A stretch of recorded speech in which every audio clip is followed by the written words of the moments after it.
আসসালামু আলাইকুম ওয়া রাহমাতুল্লাহি ওয়া বারাকাতুহু। আলহামদুলিল্লাহি রাব্বিল আলামিন ওয়াসসালাতু ওয়াসসালামু আলা আশরাফিল আমবিয়া ওয়াল মুরসালিন নবিয়ানা মুহাম্মদ ওয়া আলা আলিহি ওয়া সাহবিহি আজমাইন। রব্বি ইশরাহ লি সাদরি ওয়া ইয়াসসির লি আমরি ওয়াহলুল উকদাতাম মিন লিসানি ইয়াফকাহু কাওলি। আলহামদুলিল্লাহ।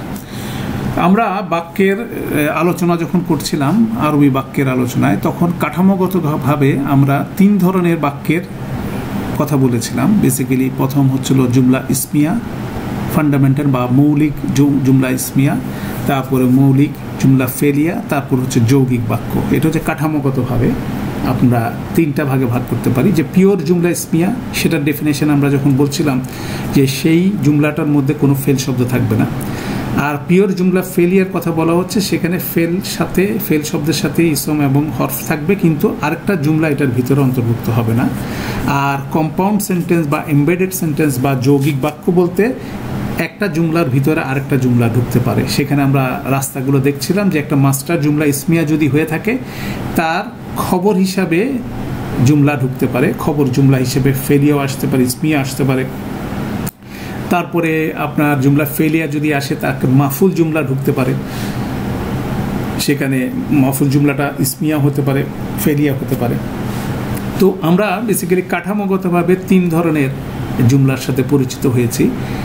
এর পরের আলোচনাটা হচ্ছিল আরবি বাক্যে এটার অর্থ এবং বিশেষত্বের ভিত্তিতে এটার অনেক ভেরিয়েশন হতে পারে। দ্যাট মিনস মিনিং, এটার অর্থ এবং বিশেষত্ব। যেমন আমি অনেকগুলো এক্সাম্পল বলি, যেমন না বোধক বাক্য, আপনি বুঝতে পারতেছেন যে বাক্যগুলো নেগেশন করে। হ্যাঁ বোধক বাক্য, শর্ত বাক্য, আদেশসূচক বাক্য, অনুরোধবাচক বাক্য, দোয়া সংক্রান্ত বাক্য, নিষেধসূচক বাক্য, বিস্ময় প্রকাশক বাক্য, প্রশ্নসূচক বাক্য, জোরদানকরণ বাক্য, তুলনামূলক বাক্য, স্পষ্টকরণ বাক্য, ব্যতিক্রম প্রকাশক বাক্য, আবেগ প্রকাশক বাক্য, ইন্টারসেপটিভ বাক্য, সেটা বাংলায় নাই, সেটা হচ্ছে আরবিতে জুমলা এ তারা দিয়ে বলা হয় ইন্টারসেপটিভ, আলংকারিক বাক্য ইত্যাদি অনেক রকম হতে পারে। অর্থ অথবা বিশেষত্বের দিক থেকে অনেক ভ্যারাইটি অফ আপনার বাক্য হতে পারে।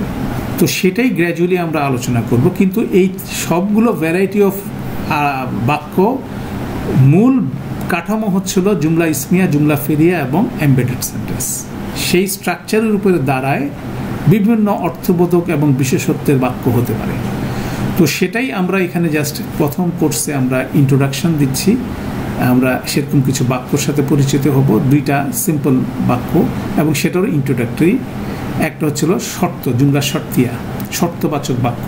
এটার সূচনামূলক আলোচনা, এটার আরও লম্বা আলোচনা আমরা সেকেন্ড কোর্সে করবো। জাস্ট এটাকে একটা ফ্লেভার দেওয়ার জন্য যে এটাই বেসিক্যালি আমরা সামনে স্টাডি করব। বিভিন্ন অর্থ এবং বিশেষত্বের ভিত্তিতে বিভিন্ন ধরনের বাক্য, এবং কোরআন মজিদ ভর্তি এগুলোতে। কারণ এক্সপ্রেশন যখন আসে, অভিব্যক্তি যখন আসে, মানুষ যখন আবেগ প্রকাশ করে, তখন বিভিন্ন রকম স্ট্রাকচারে মানুষ কথা বলে। তো সেগুলোই বেসিক্যালি কোরআন মজিদে ক্যাপচার করা হয়েছে রিসাইটেশনের মধ্যে। তো সেটা আমরা দেখব। সেখান থেকে শর্ত বাক্য নিয়ে আমরা আজকে সূচনামূলক আলোচনা করব। শর্ত, বাংলা শর্ত, আরবি শর্ত একই। দ্যাট মিনস এটাকে বলা হয় যদি যখন বাক্য। যদি তুমি এটা করো তখন আমি এটা করবো, একটার সাথে একটা শর্ত এবং জবাবের শর্ত।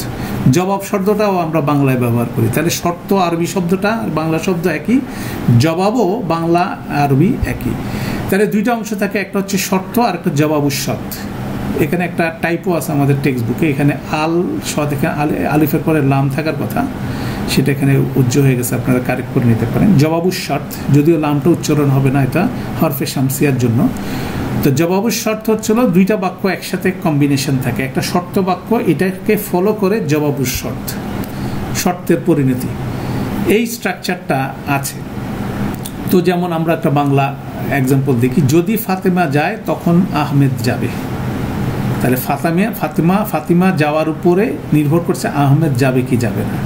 তাহলে এই বাক্য অনুসারে আহমেদের যাওয়া নির্ভর করতেছে ফাতেমার যদি উপরে, তাহলে ফাতেমার যাওয়ায় পরিণত হচ্ছে আহমেদ যাবে। তাহলে এবং ক্লাসিক্যাল আরবিতে ফেল এর হালকাতম ভার্সন ব্যবহারের মাধ্যমে শর্ত জবাবের শর্ত ইন্ডিকেট করা হয়। এটা হচ্ছে একটা প্রসেস। যেমন আমরা লাইটেস্ট ফেলের ক্ষেত্রে আমরা দেখছিলাম যে কি কি কারণে লাইট হয়। কিছু হরফ আছে, ইন, লাম, লাম্মা, ওয়াল, ফাল্লি, এই হরফগুলোর জন্য কি হয়, লাইট হয়ে যাচ্ছে। তারপরে আমরা দেখতেছি নিষেধের ক্ষেত্রে আমরা ফেলের ফর্মটাকে লাইট করে দিচ্ছি, আদেশের ক্ষেত্রে ফেলের ফর্মটাকে লাইট করে দিচ্ছি। এখানে আরেকটা কারণ আমরা শিখছি, সেটা হচ্ছে জুমলা মানে ফেল মুদারে মাজজুম হয়ে যায়, লাইটেস্ট হয়ে যায় ডিউ টু শর্তে এবং জবাবে শর্তকে নির্দেশ করার ক্ষেত্রে এইটা লাইটেস্ট ফর্ম হয়ে যায়। সেটার একটা ব্যবহার আমরা বেসিক্যালি এই জুমলা শর্তিয়ার মধ্যে দেখছি।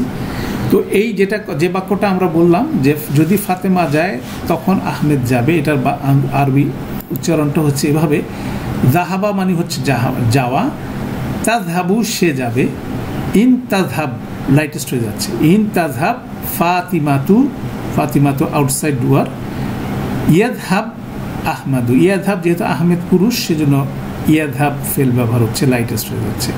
তাহলে ইন দিয়ে আমরা অলরেডি লাইটেস্ট করছি, ইন তাজহাব, ইনের জন্য এটা তাজহাব হয়ে যাচ্ছে, ফাতেমা তো এটা শর্ত ক্রিয়েট করতেছে। এরপরে যে লাইটেস্ট হরফটা বা ফেলটা আপনারা দেখবো, এটার কোনো হরফ ছাড়াই কিন্তু, তখন এটা যেহেতু ইনকে ফলো করতেছে এটা জবাবের শর্ত এখান থেকে শুরু হবে। তাহলে দেখা যাচ্ছে যে আমরা যেমন বাংলায় যেটা বললাম, যদি ফাতেমা যায়, ইন দাহাব তু ফাতিমাতু, তখন আহমেদ যাবে, তখন শব্দটা কিন্তু আরবিতে নাই, ঠিক আছে, এই বাক্যের স্ট্রাকচারে নাই, যদিও তখন বলার জন্য আরবি শব্দ আছে কিন্তু এখানে নাই।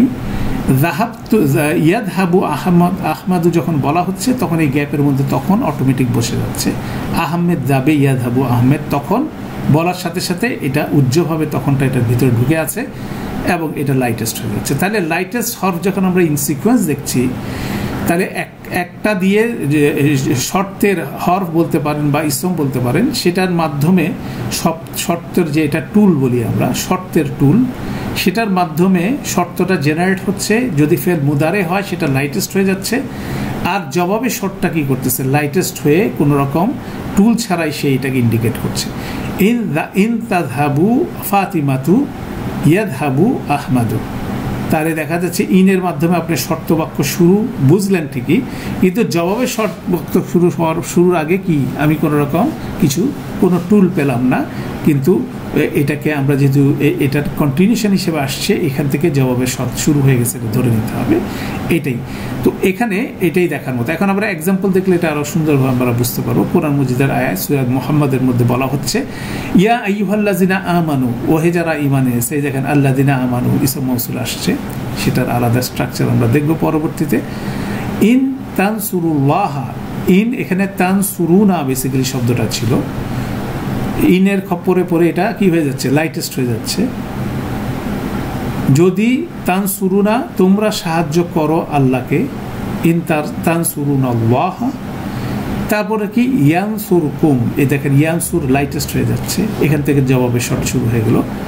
ওয়া ইউসাব্বিত আকদামাকুম, এখানে ওয়া দিয়ে যখন আসতেছে এটা ইয়ানসুর, এটার সাথে আতফ হচ্ছে, দ্যাট মিনস জবাবের শর্তের এখানে দুইটা কি আছে, জুমলা আছে, আর শর্তের পরে আর কোনো জুমলা নাই, যেহেতু এখানে ওয়া নাই, দ্যাট মিনস এখানে ডিসকন্টিনিউ হয়ে যাচ্ছে, এখান থেকে জবাবটা শুরু হচ্ছে। এটা হচ্ছে দেখার বিষয়। দেখুন এখানে তিনটা আমরা পরপর লাইটেস্ট হরফ দেখতেছি। প্রথম লাইটেস্ট হরফটার কারণ হচ্ছে ইন, সেকেন্ড লাইটেস্ট হরফটার আগে প্রথম লাইটেস্ট ফেলটার কারণ হচ্ছিল ইন, সেকেন্ড লাইটেস্ট ফেল যেটা আমরা দেখতেছি, মাজজুম ফেল দেখতেছি, সেটার আগে কোনো ওয়া নাই, কোনো ইন্ডিকেটার নাই, দ্যাট মিনস এখানেই বেসিক্যালি জবাবের শর্ট শুরু হয়ে গেছে। জবাবের শর্ট যেহেতু শুরু হয়ে গেছে সেখান থেকে লাইটেস্ট হচ্ছে, এবং পরের থার্ড যেটা দেখা যাচ্ছে ওয়া আতফ আসতেছে, দ্যাট মিনস এটা আগের ফেলটার সাথে এটাকে ওয়া আতফ হচ্ছে, এই স্ট্রাকচারে যাবে। তাহলে আমরা বুঝতেছি যখনই শর্ত জেনারেট হচ্ছে, ইন দিয়ে শর্ত জেনারেট হচ্ছে, আর জবাবের শর্টটা যখন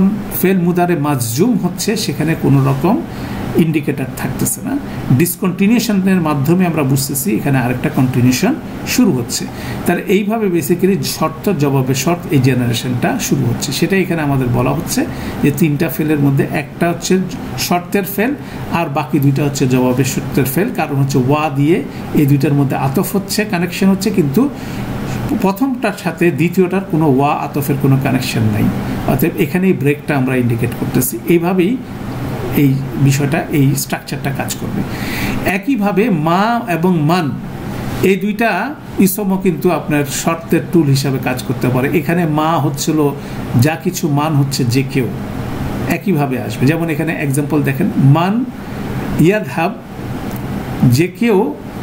যে কেউ যাবে, ইয়াদহাব যাহাবা থেকে আসছে যাবে, ইউফলে হচ্ছে সে সফল হবে, ইউফলে হচ্ছে জবাবে সফল, যে কেউ যাবে সফল হবে, মান ইয়াদহাব ইউফলি।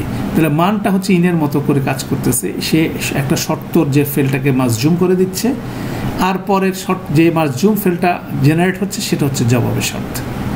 একইভাবে এখানে দেখেন মা হচ্ছিল কোনো পার্সনকে ইন্ডিকেট করা হচ্ছে, মা হচ্ছে জেনারেল ফর্মে, মা তুনফিকু মানে খরচ করো, আনফাকা শব্দ থেকে আসছে তুনফিকু, যা কিছু তুমি ব্যয় করো কবুল করা হবে। ইউকবালটা হচ্ছে প্যাসিভ ফেল, দেখেন ইউকবাল বার উপরে জবর আছে, ইউ আছে, ইউকবাল যা কিছু তুমি যা কিছু তুমি ব্যয় করো গ্রহণ করা হবে, যা কিছু তুমি ব্যয় করো গ্রহণ করা হবে। তাহলে এখানে তুনফিক, এখানে যা কিছু যেহেতু এটা নন পার্সন সেজন্য মা ব্যবহার হচ্ছে। অর্থাৎ এইভাবে কিন্তু মা এবং মান এবং ইন এই তিনটা টুল বেসিক্যালি শর্ত জেনারেট করে একটা মুদারে ফেলকে কি করতেছে, লাইটেস্ট করে দিচ্ছে। তারপরে এরপরে যে ফেলটা লাইটেস্ট অবস্থায় শুরু করতেছে সেটাই হয়ে যাচ্ছে জবাবের শর্ত। অর্থাৎ এই স্ট্রাকচারটাই বেসিক্যালি প্রথম একদম ইন্ট্রোডাক্টরি লেসন। কেননা এই জুমলা শর্তিয়ার অনেক ভ্যারাইটি আছে যেগুলো আমরা সেকেন্ড কোর্সে ইন ডিটেল পড়ব। এখানে জাস্ট একটা কনসেপ্ট আমরা ইন্ট্রোডিউস করতেছি ফেল মুদারের ক্ষেত্রে। কেন শর্ত জবাবের শর্তের মধ্যে ফেল মাদিও আসতে পারে, তারপরে জুমলা ইসমিও আসতে পারে, সেগুলোকে আমরা আমর নাহি আসতে পারে, সেগুলোকে আমরা এখন কনসিডার করতেছি না। আমরা একটা এলিমেন্ট খালি কনসিডার করতেছি, সেটা হচ্ছে ফেল মুদারে কোনো শর্তের টুলের পরে যদি ইন অথবা মা অথবা মানের পরে যদি ফেল মুদারে আসে, তাহলে সে কি করবে, সেই মুদারেটাকে মাজজুম করে দিবে, দিয়ে শর্ত জুমলা জেনারেট করবে এবং এটাকে ফলো করবে আরেকটা লাইটেস্ট ফর্মের ফেল দিয়ে, যেখান থেকে জবাবে শর্ট শুরু হবে। অতএব এই কনসেপ্টটাই বেসিক্যালি আমরা এখানে একটা ছোট্ট কনসেপ্ট আমরা এখানে দেখার চেষ্টা করতেছি। কোরআন মজিদ থেকে দেখেন এক্সাম্পল দুইটা দেওয়া হচ্ছে। ওয়ামান নুআম্মিরুহু, সূরা নুআম্মিরহু, এই দেখেন ওয়ামান নুআম্মির, মির এখানে রর উপরে জজম আছে, এটা হচ্ছে লাইটেস্ট হয়ে গেছে। দ্যাট মিনস এটা শর্ত জেনারেট করতেছে। তারপর দেখেন নুনাক্কিসহু, এটা হচ্ছে জবাবের শর্ত। ঠিক আছে, কেমনে বুঝলাম? প্রথমে মান তার সাথে জুমলাটাকে শর্ত জুমলা করতেছে, পরে আরেকটা লাইটেস্ট করতেছে, এখানে ওয়া নাই, দ্যাট মিনস এটা মুআম্মিরুর সাথে ওয়া দিয়ে আতফ হচ্ছে না, দ্যাট মিনস এখানে কোনো কানেকশন যেহেতু নাই, দ্যাট মিনস এটা এই লাইটেস্টটা পরের লাইটেস্টটা হচ্ছিল জবাবের শর্ত। ঠিক আছে, এটাই যে ওয়ামান নুআম্মিরহু, আমরা যাকে দীর্ঘ জীবন দান করি, নুনাক্কিস হু ফিল খালকি, তাকে সৃষ্টিগত পূর্ব অবস্থায় ফিরিয়ে নিই, আফালা ইয়াকিলুন, তবু কি তারা বুঝবে না? সেটা ইয়াসিনের খুব বিখ্যাত আয়াত। তো তাহলে দেখা যাচ্ছে যে দুইটা মাজজুমনেস থেকে মানে লাইটেস্ট ফর্ম দেখে আমরা বুঝতেছি, এবং এই টুলটাকে শর্তের টুলটা মা হতে পারে, মান হতে পারে, ইন হতে পারে, এই স্ট্রাকচারটা আমরা বুঝলাম। এরপরে দেখেন সূরা বাকারার 197 বলছে ওয়ামা তাফালু মিন খাইরিন, এই তাফালুনা বেসিক্যালি শব্দটি ছিল, মা কি করছে, তাফালুনাকে লাইটেস্ট করে দিচ্ছে, তার দ্যাট মিনস এটা ছিল শর্ত জেনারেট করতেছে। ইয়ালাম হুল্লা, ইয়ালাম এদের মিমের পর জজম দেখতেছে, ইয়ালামু হয়ে গেছে ইয়ালাম হু, আল্লাহু শব্দটা হচ্ছে আউটসাইড ডুয়ার। তাহলে দুইটা লাইটেস্ট হরফ আমরা লাইটেস্ট ফেল দেখতেছি। প্রথমটাকে কারণ বুঝতেছি, সেটা হচ্ছে শর্তের টুল এটাকে কি করতেছে, লাইটেস্ট করতেছে, মাজজুম করতেছে, পরেরটার কোনো আলামত নাই, এমনি এটা লাইটেস্ট হচ্ছে, দ্যাট মিনস এখানে জবাবের শর্ত শুরু হচ্ছে। এটাই হচ্ছিল কনসেপ্ট আমরা এখন পর্যন্ত বোঝার চেষ্টা করছি। তারপর আমরা নোটটা লিখে দিলাম যে ইন এর মতো ইদা, লাও, আরও কিছু টুল আছে যেগুলো শর্ত জেনারেট করে। ফেল মাদি থাকতে পারে, জুমলা ইসমিয়া থাকতে পারে, আরও এক্সটেন্ডেড পার্ট আছে জুমলা শর্তিয়ার। তো সেটা ইনশাল্লাহ আমরা সেকেন্ড পার্টে করব। আমরা এখানে জাস্ট একটা ইউজ দেখছি যে আমরা যা কিছু শিখলাম সেখান থেকে আমরা এক্সটেন্ডেড যেসব জুমলা আমরা ভবিষ্যতে শিখতে হবে সেটার একটা স্যাম্পল এখানে আমরা দেখলাম। এটার কন্টিনিউশন হিসেবে আরেকটা টপিক আমরা এটার সাথে একেবারে রিলেটেড, সেটা হচ্ছে আদেশ নিষেধের জবাব। আমরা বলি যে তুমি এটা করো, তুমি এই কাজটা করো, তাহলে তোমাকে এই পুরস্কার দেব। আমরা বলি না, আদেশ করতেছি বা নিষেধ করতেছি তুমি এটা করো না, না করলে এটা হবে, করলে এটা হবে। যখন কনসিকুয়েন্স জবাবুল আমর বলা হয়, এটাকে আদেশের জবাব হিসাবে যে এই জুমলাটা থাকবে সেটাও লাইটেস্ট হয়ে যাবে। যেমন এখানে আমাদের এক্সাম্পল এখানে বলা হচ্ছিল আসলিম, আসলামা ফেল থেকে আসছে, সমর্পণ করা। আসলিম, তুমি সমর্পণ করো। ইয়ারহাম কাল্লাহ, ইয়ারহাম, এ দেখেন মিমের পরে ইয়ারহামু কাল্লাহ, এটা হয়ে গেছে ইয়ারহাম, এটা জজম হয়ে গেছে, লাইটেস্ট হয়ে গেছে। আল্লাহ রহমত করবেন তোমার উপরে, এটা হচ্ছে জবাবের শর্ত হচ্ছে, ঠিক আছে।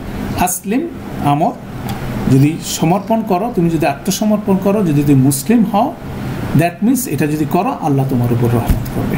তাহলে শর্ত মানে আদেশের বিপরীতে কনসিকুয়েন্সটাকে জবাবুল আমর বলা হচ্ছে, সেটাও মাজজুম হয়ে যাবে, সেটার একটা বিষয়। খুব সবচেয়ে সুন্দর এক্সাম্পল হচ্ছে এটার নূহ আলাইহিস সালামের সেই দাওয়াতটা, যেটা নূহ আলাইহিস সালাম সূরা নূহর মধ্যে 10 থেকে 12 নম্বর আয়াতে এটা বর্ণিত হচ্ছে, ওভার দি 3টা আয়াত ব্যাপী, সেটা আমরা পড়ি। ফাকুলতু, অতঃপর আমি বললাম, আমি বলেছিলাম। কুলতু, নূহ আলাইহিস সালাম বলতেছেন, ইস্তাগফিরু, হ্যাঁ, ইস্তাগফিরু মানে তোমরা ক্ষমা চাও, আদেশ দিচ্ছেন। রব্বাকুম, তোমাদের রবের কাছে।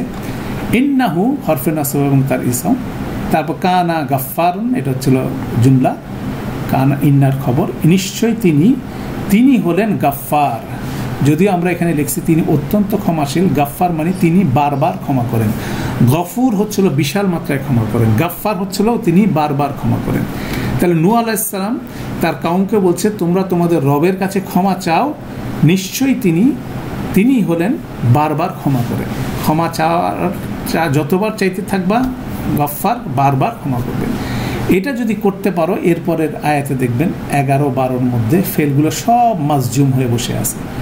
যেমন ইউরসিল ইলি সামা আলাইকুম মিরদাদান, এটা ইউরসিল, এর লামের পর জজম, এর সিনের পর তাজদিরকে ধরার জন্য জের হয়ে গেছে, বেসিক্যালি ইউরসিল, তিনি তোমাদের উপর অঝর বৃষ্টিধারা ছেড়ে দিবেন। তারপরে ওয়া ইউমদিদ কুম, এই ইউমদিদ এটাও লাইটেস্ট, ইউমদিদ কুম বি আমওয়ালিন ওয়া বানিনা, ঠিক আছে, তোমাদের ধন সম্পদ ও সন্তান সন্ততি বাড়িয়ে দিবেন। ওয়া ইয়াজআল, এটাও লাইটেস্ট, লাকুম জান্নাতিন, তোমাদের জন্য উদ্যান স্থাপন করবেন। ওয়া ইয়াজআল লাকুমুন আনহারা, তিনি তোমাদের জন্য নদী দ্বারা প্রভাবিত করবেন। দ্যাট মিনস ক্ষমা চাওয়ার এখানে 4টা রিওয়ার্ড এখানে বলা হচ্ছে।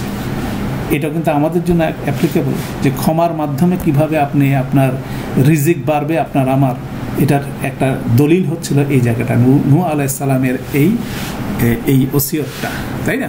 তো অতএব এখানেও দেখা যাচ্ছে যে আমরের বিপরীতে যে রেজাল্টগুলো আসবে, সব রেজাল্টগুলোকে এখানে কি করা হচ্ছিল, মাজজুম ফর্মে 4টা ফেল দিয়ে এখানে আপনার বর্ণনা করা হচ্ছে। ওভার 3টা আয়াত ব্যাপী এই বিষয়টা চলতেছে। প্রথম 10 নম্বর আয়াতে আদেশটা, আর এটার কনসিকুয়েন্স 4টা ফেলের মাধ্যমে বলা হচ্ছে। অতএব এই 3টা আয়াত মিলেই বেসিক্যালি একটা বড় সেন্টেন্স এখানে কনস্ট্রাক্টেড হচ্ছে। তো এটা একটা সুন্দর এক্সাম্পল, এবং কোরআনের মধ্যে আরও এক্সাম্পল আমরা এখানে দেখি, আরও 2টা এক্সাম্পল আছে। এটা সূরা ইউসুফের মধ্যে, ইউসুফ আলাইহিস সালামের ভাইরা যখন তার বাবার কাছে যায়, ইউসুফ আলাইহিস সালামকে চাইলো যে আমাদের সাথে ইউসুফ আলাইহিস সালামকে যেতে দিন, সেটাকে যখন বলছে, সে প্রপোজালটা ছিল আরসিলহু, আপনি পাঠান তাকে, মাআনা গদান, আগামীকাল তা আমাদের সাথে তাকে পাঠান। ইউসুফ আলাইহিস সালামকে পাঠাতে বলছে, যদি পাঠান তাহলে কি হবে, সেটা কি হবে, ইয়ারতা ওয়া ইয়ালআব, সে আমাদের সাথে তৃপ্তি সহকারে খাবে এবং আমাদের সাথে খেলাধুলা করবে। ওয়া ইন্না লাহু লাহাফিজুন, নিশ্চয়ই আমরাই হচ্ছিল তার জন্য তাকে হেফাজত করব, রক্ষণাবেক্ষণ করব। অতএব এখানে এটা রিকোয়েস্ট বলতে পারেন, আমর বলতে পারেন। রিকোয়েস্ট আমরের ফর্মটা হচ্ছে একই, এবং সেটার কনসিকুয়েন্স জবাবুল আমর, জবাবুত তালব আরবিতে বলা হয়। রিকোয়েস্ট অথবা আমরের বিপরীতে যে কনসিকুয়েন্সগুলো আসবে, বর্ণনা করা হবে, সেগুলো সব লাইটেস্ট ফর্মে, মুদারের লাইটেস্ট ফর্মে আসবে। এটাও একটা সুন্দর স্ট্রাকচার, আমরা সেই স্ট্রাকচারটা দেখতেছি। তারপরে আমরা যেটা মুসা আলাইহিস সালামের দোয়া যেটা আমরা পড়ি, ওয়াহলুল উকদাতাম মিন লিসানিহি ইয়াফকাহু কাউলি ওয়াকদুদ ওয়াহলুল উকদাতান ওয়াহলুল মিন, আমার জিহ্বা থেকে জড়তা দূর করে দেন।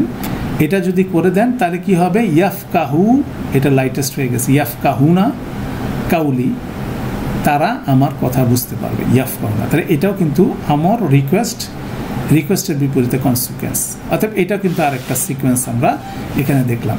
তাহলে এটা একটা সুন্দর স্ট্রাকচার। শর্তের ক্ষেত্রে, মুদারের ক্ষেত্রে দেখা যাচ্ছে শর্তটা মাজজুম হয়ে গেছে, জবাব শর্ত মাজজুম হয়ে যাচ্ছে, আমরের কনসিকুয়েন্সটাও মাজজুম হয়ে যাচ্ছে। অতএব এটা সুন্দর দুইটা টুলস আমরা সাথে পরিচিত হয়ে গেলাম। আমরা এটার সাথে আমাদের এক্সাম্পলটা ইনশাল্লাহ আজকে করে ফেলবো।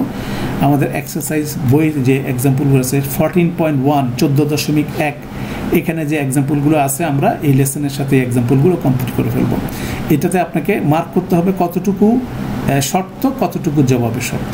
যেমন এখানে 64 নম্বর সূরা তাগাবুনের বলতেছেন ইন তুকরিদুল্লাহ কারদান হাসানান। তাহলে ইনের পরে এইটা হলো তুকরিদুল্লাহ কারদান হাসানান, এটাকে আমি বলতে পারি এটা হচ্ছিল শর্ত, ঠিক আছে।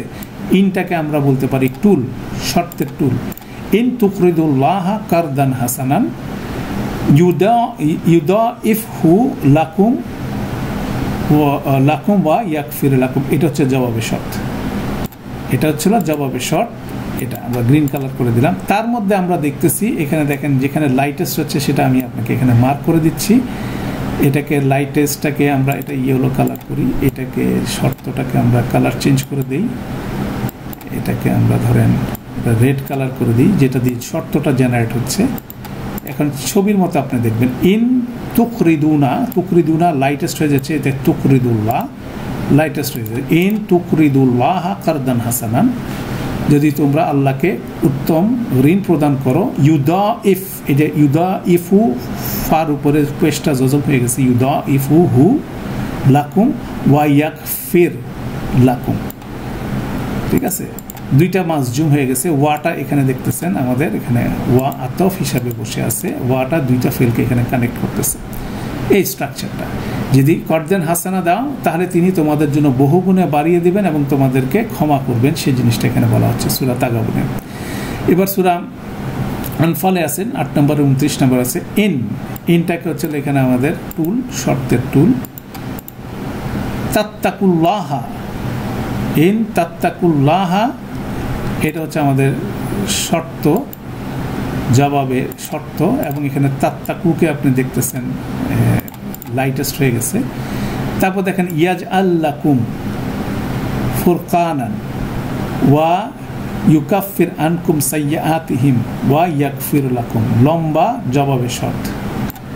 এই জবাবে শর্তকে আমরা কালার করি, করার পরে এবার আমরা দেখি এ দেখেন লাইটেস্ট কয়টা জুমলা এখানে, এখানেও 3টা। ইয়াজ আল্লাকুম ফুরকানান ওয়াটাকে আমরা নর্মাল করে দিই, কানেক্টরটাকে ইউকাফির, রটাকে দেখেন লাইট আছে, ইউকাফির আনকুম সাইয়্যাতিকুম ওয়া ইয়াগফির লাকুম, এখানে তাহলে চিত্রটা দেখা যাচ্ছে। এখানে ইন একটা শর্ত জেনারেট করতেছে, তার বিপরীতে 3টা ফেল এখানে ব্যবহার হচ্ছে, 3টাই সবগুলো মাজজুম হয়ে যাচ্ছে, ঠিক আছে। আসেন এবার ইয়া আইয়ুহাল্লাযিনা আমানু মানুত্তাকুল্লাহা, এটা হচ্ছে আমাদের আমর। এটা বেসিক্যালি আমরা একটু ডিফারেন্ট ফেল ইউজ করি। আমর ইয়া আইয়ুহাল্লাযিনা আমানুত্তাকুল্লাহা ওয়া কুলু কাওলান সাদীদান, এটাও কিন্তু কন্টিনিউ করতেছে, এটাও কিন্তু আমর, 2টা আমর করা হচ্ছে, ঠিক আছে। প্রথম আমরটা হচ্ছিল আল্লাহর ব্যাপারে সচেতন হও এবং বলো কাউলান সাদীদান, সঠিক কথা বলো, সরল সঠিক কথা বলো। যদি এটা তুমি বলতে পারো তাহলে কি হবে, ইউসলিহ লাকুম আমালাকুম ওয়া ইয়াগফির লাকুম যুনুবাকুম, এটা আপনি দেখতেছেন জবাবের শর্ত হিসাবে এটা আসতেছে।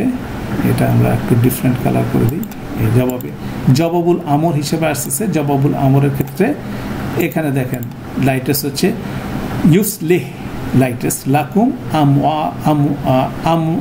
আমালাকুম, সহজ করে দিবেন তোমাদের কাজগুলোকে, ওয়া ইয়াকফির লাকুম যুনুবাকুম, এবং তোমাদের জুনুবগুলো, পাপগুলো তিনি ক্ষমা করে দিবেন।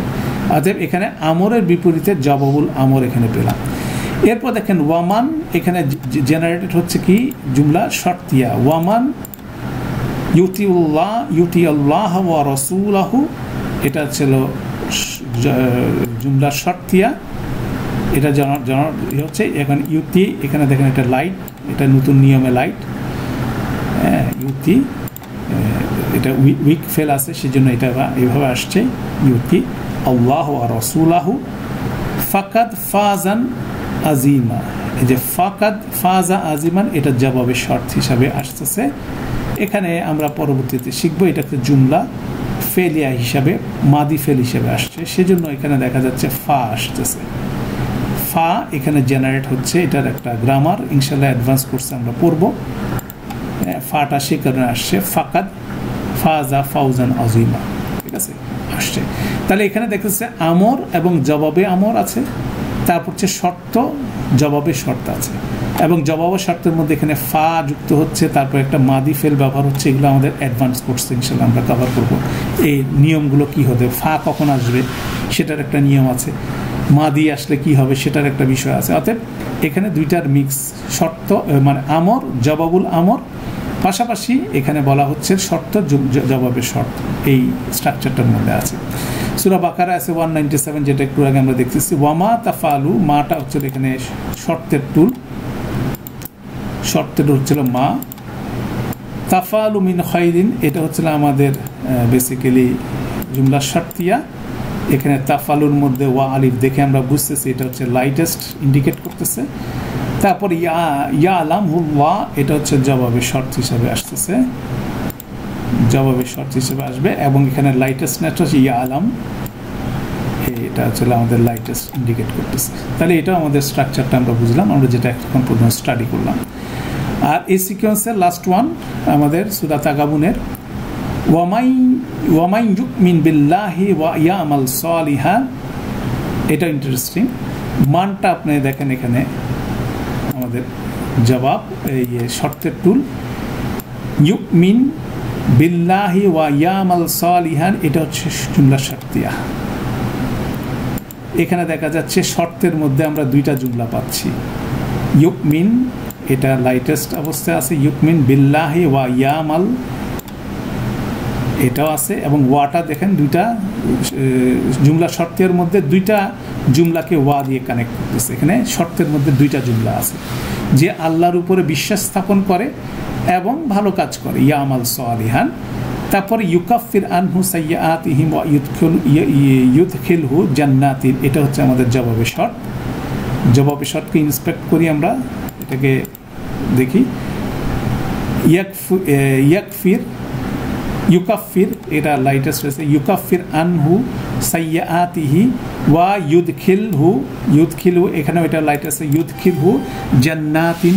তাহলে ছোট ছোট দুইটা জুমলা আছে। তাহলে এখানে শর্তের মধ্যে দুইটা জুমলা, জবাবে শর্তের মধ্যে দুইটা জুমলা আছে, এবং খুব সুন্দরভাবে এটা সিকোয়েন্স করা, তাই না? তো এটা হচ্ছে আরেকটা স্ট্রাকচার। আমরা এখানে আমাদের এক্সারসাইজের মধ্যে 5টা এক্সাম্পল এখানে দেখলাম, আপনারা ইনশাল্লাহ চেষ্টা করবেন এই এক্সারসাইজটা করে ফেলতে। আমরা অবশ্যই এই এক্সারসাইজের নোটটা দিয়ে দিব, আর কোনো কিছু আছে কিনা আমার এখানে আছে। এখানে আরেকটা 6 নম্বর আছে, যেটা আমাদের এখানে বোধহয় এক্সারসাইজ শিটে আছে, সেক্ষেত্রে নাম্বার 6টা আমি এখানে দেখাই দিচ্ছি। সেটা হচ্ছিল 49-এর 14, ওয়া ইন তুতি উল্লাহ ওয়া রাসূলাহু, ইনটা আমাদের এখানে জেনারেট করতেছে শর্ত, তুতি উল্লাহ ওয়া রাসূলাহু, তুতি উ এখানে লাইটেস্ট হয়ে গেছে। তারপর হচ্ছে লা ইয়ালিতকুম মিন আমওয়ালিকুম শাইয়া, এটা জবাবে শর্ত হিসেবে আসতেছে। অতএব এই হচ্ছে আপাতত আমাদের এই একটা কনসেপ্ট, যেটা আমরা আজকের টার্গেট ছিল আমাদের, সেটা আমরা স্টাডি করার। তো মূল বিষয়টা হচ্ছিল আমরা অ্যাডভান্স স্ট্রাকচারের, বেসিক্যালি সেন্টেন্স স্ট্রাকচারের কিছু এলিমেন্টসের সাথে আমরা পরিচিত হলাম। সেটা আমাদের হচ্ছে আরবি বাক্যের আরও ধরন, এটার সূচনামূলক একটা ইন্ট্রোডাকশন আমরা দিলাম। এটা বেসিক্যালি সেকেন্ড কোর্সে ম্যাক্সিমামই এই জিনিসগুলি আমরা পড়ব। বিভিন্ন ধরনের বাক্য আছে, সে বাক্যগুলোর বিষয়গুলো পড়বো, কিছু নিয়ম আমরা শিখব কিভাবে একটার সাথে একটা কানেক্টেড হবে। কিন্তু মূল স্ট্রাকচার হচ্ছিল বেসিক জুমলা ইসমিয়া, বেসিক জুমলা ফেলিয়া, তারপর হচ্ছে এমবেডেড সেন্টেন্স। এটা হচ্ছে বেসিক স্ট্রাকচার, এবং এটার উপর ভিত্তি করেই কিন্তু বাকি সব রুলসগুলো প্লে হবে। অর্থাৎ এই স্ট্রাকচারের উপরে যার যত ভালো সুন্দর দখল হবে, বাকিগুলো আপনি যে কোনো জায়গায় নিজে নিজে পড়ে বুঝে ফেলতে পারবেন। সেজন্য আমরা একটা টেক্সট ডেভেলপ করে দেবো ইনশাল্লাহ সেকেন্ড কোর্সে। সেটার উপর ভিত্তি করে আমাদের কোর্স রেকর্ডিংগুলো আছে, কেউ বসে বসে বইটা কালেক্ট করে নিয়ে আপনি এটা স্টাডি করতে পারেন। আমরা অবশ্যই একটা ফর্মাল কোর্স লঞ্চ করব, যাতে করে আপনি সেই কোর্সের সাথে অ্যাঙ্কর করে আগাতে পারেন। অতএব নেক্সট স্টাডি হচ্ছে সেটা, কিন্তু তার আগে একটুকু ক্লিয়ার করে আসতে হবে। সেজন্য আমরা এটাকে ফান্ডামেন্টাল পার্ট বলছি। এখানে বেসিক জিনিসগুলো দেখানো হচ্ছে, আর কিছু প্রিলিমিনারি এক্সারসাইজ এবং এসেনশিয়াল কিছু বিষয় আমরা আলোচনা করছি। এগুলো যদি দখলে থাকে, বাকিগুলো আমরা ইনশাল্লাহ চর্চার মাধ্যমে এগুলো আমরা দখলে আনতে পারবো। আল্লাহ আমাদের জন্য সহজ করুন। তো আমাদের সেশনটা আজকে এখানে ক্লোজ করছি। সুবহানাকাল্লাহুম্মা ওয়া বিহামদিকা আশহাদু আল্লা ইলাহা ইল্লা আনতা আস্তাগফিরুকা ওয়া আতুবু ইলাইক। আসসালামু আলাইকুম ওয়া রাহমাতুল্লাহি ওয়া বারাকাতুহু।